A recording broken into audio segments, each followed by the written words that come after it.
첫째, 고독은 인간의 숙명인가에 대하여. 우리는 왜 외로움을 느낄까요?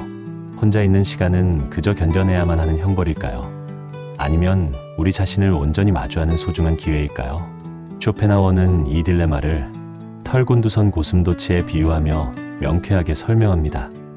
추운 겨울 온기를 나누기 위해 서로에게 다가선 고슴도치들은 너무 가까워진 탓에 서로의 가시에 찔려 상처를 입고 다시 멀어집니다. 이처럼 인간은 타인을 필요로 하는 사회적 존재이지만 동시에 각자의 개성과 이기심 때문에 서로에게 상처를 주는 운명을 타고났습니다. 바로 이 지점에서 쇼펜하워는 고독의 위대한 가치를 역설합니다.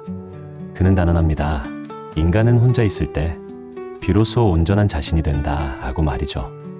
타인과의 관계는 필연적으로 나 자신을 일부 포기하고 타협하는 과정입니다. 사회적 가면을 쓰고 원치 않는 말을 하며 내키지 않는 행동을 해야만 합니다. 그러나 고독 속에서 우리는 비로소 타인의 시선이라는 감옥에서 벗어나 내면의 가장 깊은 목소리에 귀 기울일 수 있게 됩니다. 물론 내면에 가진 것이 없는 사람은 고독의 무게를 견디지 못합니다. 그들은 공허함을 채우기 위해 끊임없이 외부의 자극을 찾아 헤맬 뿐입니다. 하지만 내면이 풍요로운 사람에게 고독은 무엇과도 바꿀 수 없는 자유와 평온을 의미합니다. 자기 자신과의 깊은 대화를 통해 삶의 의미를 발견하고 진정한 자아를 찾아가는 시간, 쇼펜하워에게 고독이란 피해야 할 고통이 아니라 자기 성장을 위한 절대적 조건이었던 것입니다. 둘째, 행복이란 과연 고통이 없는 상태일 뿐인가?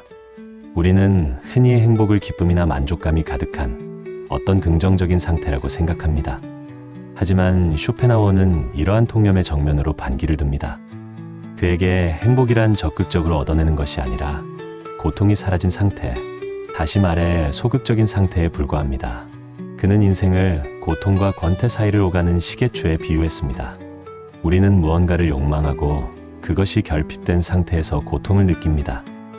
마침내 그 욕망을 충족시키면 찰나의 만족감은 이내 사라지고 또 다른 욕망이 고개를 들거나 혹은 아무것도 욕망할 것이 없는 권태의 늪에 빠져들게 됩니다.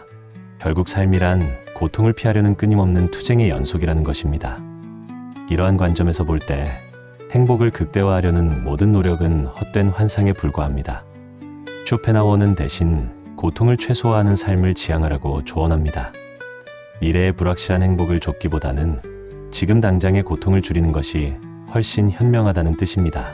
건강을 잃고 나서야 그 소중함을 깨닫듯이 우리는 불행과 고통이 없을 때 비로소 평온함을 느끼며 바로 그것을 행복이라 부를 수 있습니다. 결국 진정한 행복은 화려한 성취가 아니라 잔잔한 호수와 같은 마음의 평온에 더 가깝다고 그는 말하고 있습니다. 셋째, 동정심이야말로 인간 본성의 가장 위대한 부분인가? 인간은 본질적으로 이기적인 존재입니다.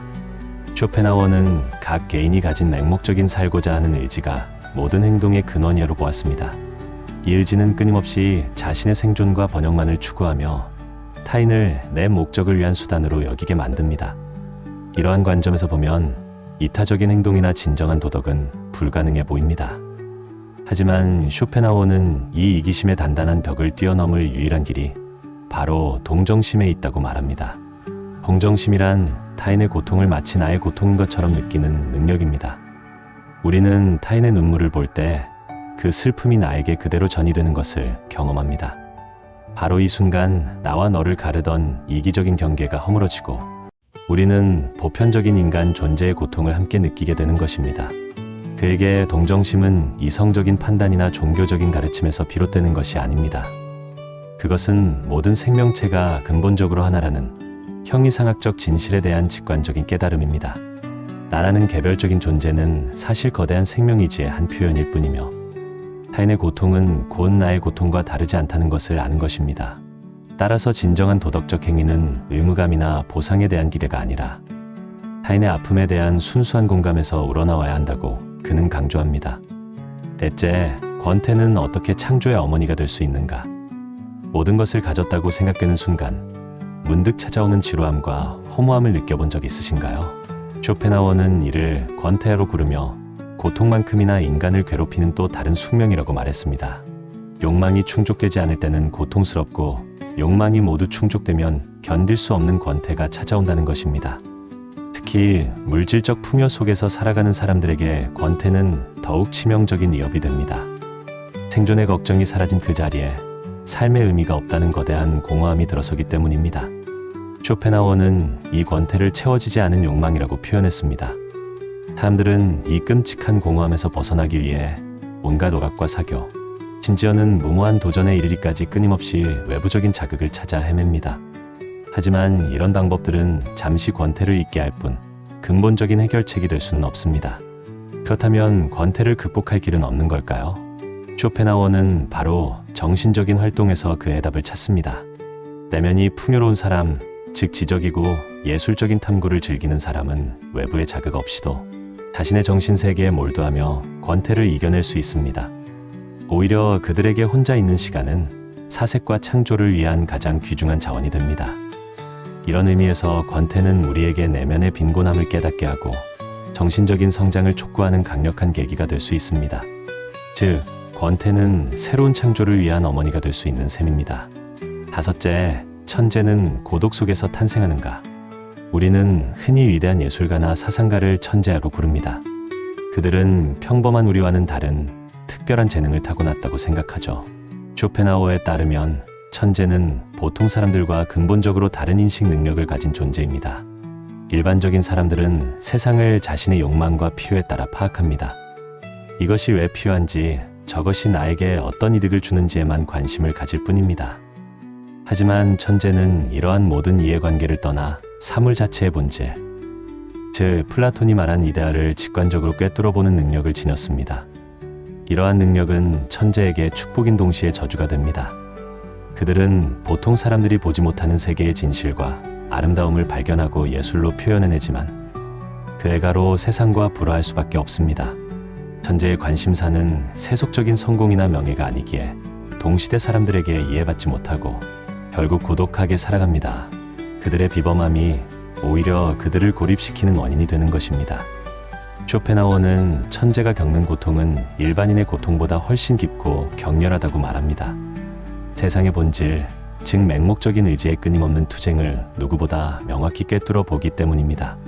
그러나 바로 그 처절한 고통 속에서 위대한 예술 작품이 탄생합니다.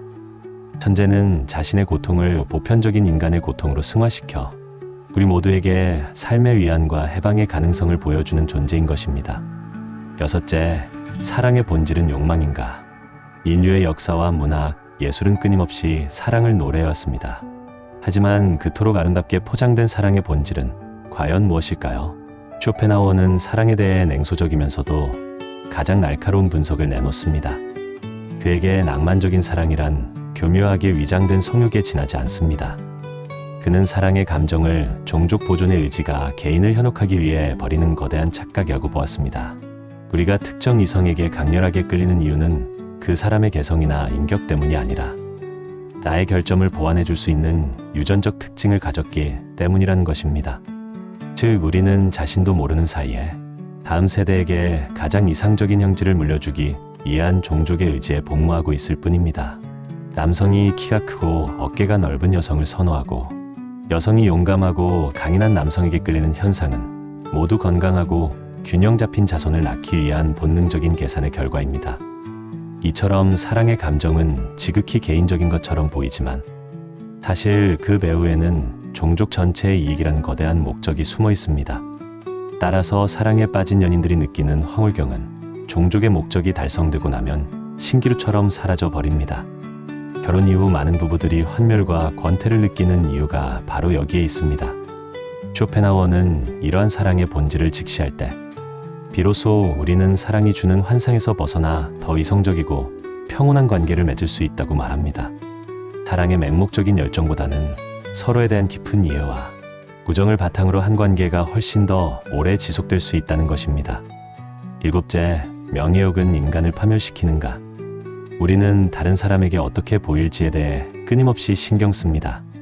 좋은 평판, 즉 명예를 얻기 위해 노력하고 나쁜 평판을 두려워합니다. 쇼펜하우어는 이러한 명예욕이 인간을 불행하게 만드는 가장 큰 원인 중 하나라고 지적합니다. 그는 명예를 두 가지로 구분합니다. 하나는 객관적 명예로 다른 사람들이 우리에 대해 갖는 생각이나 평가입니다. 다른 하나는 주관적 명예로 우리 자신이 스스로에 대해 갖는 가치감, 즉 자존감입니다. 문제는 대부분의 사람들이 이 둘을 혼동하고 타인의 평가에 자신의 가치를 의존한다는 점입니다.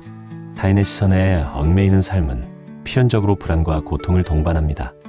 다른 사람의 생각은 우리가 통제할 수 없는 변덕스러운 것이기 때문입니다. 칭찬 한마디에 우쭐해지고 비난 한마디에 절망하는 삶은 결코 평온할 수 없습니다. 쇼펜하우어는 이러한 명예욕을 인간의 가장 큰 어리석음이라고 비판하며 타인의 머릿속에서 일어나는 일에 당신의 행복을 저당 잡히지 말라고 충고합니다. 진정한 가치는 우리 내면에 있습니다. 자신의 인격, 능력, 그리고 스스로 이룬 성취가 바로 주관적 명예의 원천입니다. 남들이 알아주지 않더라도 스스로 자신의 가치를 인정하고 존중할 수 있어야 합니다. 타인의 평가라는 거울에 비친 허상이 아니라 자기 자신이라는 실체를 바라볼 때 우리는 비로소 타인의 시선으로부터 자유로워지고 진정한 마음의 평화를 얻을 수 있습니다. 행복은 남이 나를 어떻게 보느냐가 아니라 내가 무엇이며 무엇을 가졌느냐에 달려있다는 것. 이것이 쇼펜하우어의 핵심적인 가르침입니다. 8째, 죽음은 과연 삶의 끝인가? 죽음, 그것은 모든 생명체가 피할 수 없는 운명입니다. 우리는 죽음을 두려워하고 어떻게든 그 공포를 잊으려 했습니다. 쇼펜하우어는 이 죽음의 문제에 대해 아주 독특한 해법을 제시합니다. 우리가 죽음을 두려워하는 진짜 이유는 무엇일까요? 그것은 바로 나라는 개별적인 존재가 안전히 소멸한다는 생각 때문입니다. 쇼펜하우어는 이러한 두려움이 살고자 하는 의지에서 비롯된 거대한 착각이라고 설명합니다. 이 맹목적인 의지는 끊임없이 자신의 존재를 유지하려 하기 때문에 그 끝인 죽음을 가장 큰 재앙으로 여기게 만드는 것입니다. 하지만 이성적으로 생각해보면 죽음이 그렇게 두려운 것만은 아닐 수 있습니다. 우리는 태어나기 이전의 무한한 시간을 전혀 두려워하지 않았습니다. 그런데 왜 죽음 이후의 무한한 시간에 대해서는 그토록 공포를 느끼는 것일까요? 태어나기 전의 상태와 죽음 이후의 상태는 본질적으로 다르지 않습니다. 둘 다 나라는 의식이 존재하지 않는 상태일 뿐입니다. 쇼펜하우어는 개체의 죽음이 곧 완전한 소멸은 아니라고 말합니다. 우리의 육체와 개성은 사라지지만 그 근원에 있는 생명의 의지 자체는 결코 사라지지 않기 때문입니다.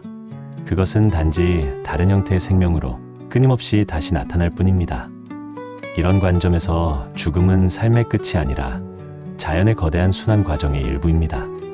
죽음의 공포에서 벗어나는 유일한 길은 이처럼 개별적인 자아에 대한 집착을 버리고 자신을 거대한 생명의 일부로 인식하는 데 있습니다. 9째, 예술은 삶의 진정한 위안이 될 수 있는가? 고통과 권태로 가득한 삶 속에서 우리는 어디에서 위안을 찾을 수 있을까요? 쇼펜하우어는 그 답을 바로 예술에서 찾았습니다. 그에게 예술은 단순한 오락거리가 아니라 고통스러운 현실로부터 우리를 구원하는 가장 특별한 수단이었습니다. 우리의 일상은 끊임없는 욕망과 투쟁으로 채워져 있습니다. 무언가를 원하고 그것을 얻기 위해 애쓰고 얻고 나면 또 다른 것을 원하는 과정의 무한 반복입니다. 쇼펜하우어는 이것을 맹목적인 살고자 하는 의지의 노예가 된 상태라고 보았습니다. 이 의지의 굴레에서 벗어나는 것은 거의 불가능하며 이것이 바로 우리 삶이 고통스러운 이유입니다. 하지만 위대한 예술을 접하는 순간 우리는 잠시나마 이 굴레에서 벗어날 수 있습니다. 예술 작품을 감상할 때 우리는 왜, 어떻게 와 같은 이해관계를 따지지 않습니다. 그저 대상 그 자체의 순수한 아름다움에 몰입하며 주관적인 욕망과 관심을 완전히 잊게 됩니다. 쇼펜하우어는 이 상태를 의지가 없는 순수한 인식의 주체가 되는 것이라고 설명했습니다. 음악은 그 중에서도 가장 으뜸가는 예술입니다. 다른 예술이 세상의 본질적인 형태, 즉 이데아를 모방하는 반면 음악은 의지 그 자체를 직접적으로 표현하기 때문입니다. 음악을 들을 때 우리는 세상의 모든 슬픔과 기쁨을 간접적으로 경험하며 이를 통해 우리 자신의 고통을 잠시 잊고 보편적인 감정 속으로 녹아들 수 있습니다. 이처럼 예술은 고통스러운 현실에서 우리를 잠시나마 해방시켜 순수한 관조의 세계로 이끄는 위대한 위안이자 구원의 길입니다. 10번째, 진정한 교육은 인간을 변화시키는가? 우리는 아이들을 가르치고 더 많은 지식을 쌓기 위해 평생을 배웁니다. 하지만 진정한 교육이란 무엇일까요? 단순히 많은 책을 읽고 지식을 암기하는 것이 전부일까요? 쇼펜하우어는 이러한 생각에 아주 근본적인 의문을 제기합니다. 그는 당시의 교육 방식, 즉 학생들에게 수많은 지식을 그저 주입하는 것을 강하게 비판했습니다. 그는 이러한 교육이 스스로 생각하는 힘을 마비시킨다고 보았습니다. 책을 통해 다른 사람의 생각을 그대로 받아들이기만 하는 사람은 자신의 두 발로 걷는 대신 다른 사람의 목발에 의지하는 것과 같다고 말했습니다. 그가 생각하는 진정한 교육의 목적은 지식의 축적이 아니라 스스로 사유하는 능력을 기르는 것이었습니다. 세상에 대한 자신만의 관점을 갖고 사물의 본질을 직접 꿰뚫어 볼 수 있는 힘을 키우는 것이 무엇보다 중요합니다. 책은 단지 사유의 재료를 제공하거나 이미 스스로 생각한 바를 확인하는 수단에 불과해야 합니다. 쇼펜하우어에 따르면 과도한 독서는 오히려 정신을 경직시키고 창의성을 저해합니다. 계속해서 남의 생각만 따라가다 보면 자신의 고유한 사고방식을 잃어버리게 되기 때문입니다. 따라서 그는 독서 후에는 반드시 읽은 내용에 대해 깊이 사색하는 시간을 가질 것을 권고합니다. 소에게 되새김질이 필요하듯 우리의 정신에도 읽은 것을 소화하고 온전히 자신의 것으로 만드는 과정이 필요하다는 것입니다. 결국 진정한 교육이란 지식을 채우는 것이 아니라 스스로 생각하는 정신을 깨우는 일입니다. 11번째, 인간은 본질적으로 이기적인 존재인가? 인간은 본래 선한 존재일까요? 아니면 이기적인 존재일까요? 이것은 인류의 아주 오랜 질문입니다. 쇼펜하우어는 이 질문에 대해 단호하고도 명확한 답변을 내놓습니다. 그의 철학의 핵심에는 살고자 하는 의지라는 개념이 있습니다. 이것은 모든 생명체 안에 내재된 맹목적이고 비합리적인 생존 욕구입니다. 이 의지는 각 개체 속에서 오직 나만이 전부다로 외치며 다른 모든 것을 자신의 생존과 번영을 위한 수단으로 삼으려 합니다. 따라서 인간의 모든 행동은 근본적으로 이기심에서 출발한다는 것이 그의 주장입니다. 우리가 흔히 말하는 예의나 친절, 사회적 규범조차도 사실은 이기심의 교묘한 위장에 불과할 수 있습니다. 우리는 타인에게 해를 끼치면 보복을 당할 수 있다는 두려움 때문에 혹은 좋은 평판을 얻어 이득을 보기 위해 도덕적인 척 행동한다는 것입니다. 심지어 사랑이라는 숭고한 감정마저도 앞서 말했듯 종족 보존이라는 이기적인 목적을 위한 자연의 기만일 뿐입니다. 이러한 관점은 매우 비관적으로 들릴 수 있습니다. 하지만 쇼펜하우어는 인간의 이기심을 비난하기보다는 그것을 자연스러운 본성으로 인정하고 직시해야 한다고 말합니다. 우리의 본성이 이기적이라는 사실을 깨달을 때 우리는 비로소 타인의 이기적인 행동에 대해 지나치게 실망하거나 분노하지 않을 수 있습니다. 그리고 바로 이 지점에서 아주 드물게 나타나는 진정한 이타심과 동정심의 가치를 더욱 소중하게 여길 수 있게 되는 것입니다. 12번째, 침묵은 진정금이라고 할 수 있는가? 우리는 말이 넘쳐나는 시대를 살고 있습니다. 소셜미디어와 각종 매체는 잠시도 우리를 가만두지 않고 끊임없이 무언가를 말하고 표현하도록 부추깁니다. 하지만 쇼펜하우어는 이러한 시대의 흐름에 정면으로 역행하여 침묵의 중요성을 강조합니다. 그는 말은 은이여 침묵은 금이다라는 격언을 매우 중요하게 여겼습니다. 그는 말이란 생각을 담는 그릇에 불과하며 생각이 빈약할수록 말이 많아진다고 보았습니다. 사람들은 자신의 무지나 공허함을 감추기 위해 혹은 타인의 관심을 끌기 위해 끊임없이 말을 쏟아냅니다. 하지만 진정으로 깊은 사유를 하는 사람은 말을 아끼고 꼭 필요한 순간에만 현명하게 입을 엽니다. 그에게 침묵은 단순히 말을 하지 않는 상태가 아닙니다. 그것은 자신의 내면에 온전히 집중하고 생각의 깊이를 더하며 불필요한 오해와 다툼을 피하는 가장 지혜로운 처세수입니다. 자신의 생각이나 계획을 성급하게 타인에게 드러내는 것은 적에게 스스로 무기를 쥐어주는 것과 같다고 경고합니다. 또한 타인의 비밀을 알게 되었을 때 입을 무겁게 하는 것은 신뢰를 얻는 가장 확실한 방법입니다. 쇼펜하우어는 우리가 하는 말의 대부분이 사실은 불필요하며 오히려 침묵함으로써 더 많은 것을 얻을 수 있다고 주장합니다. 침묵은 우리를 경솔함과 후회로부터 지켜주며 내면의 평온을 유지하게 합니다. 다른 사람의 어리석은 말에 일일이 반응하며 감정을 소모하기보다는 의연하게 침묵하는 것이 현명한 사람의 태도라는 것입니다. 부끄러운 세상 속에서 쇼펜하우어의 침묵에 대한 예찬은 우리에게 진정한 소통과 지혜의 의미를 다시금 생각하게 합니다.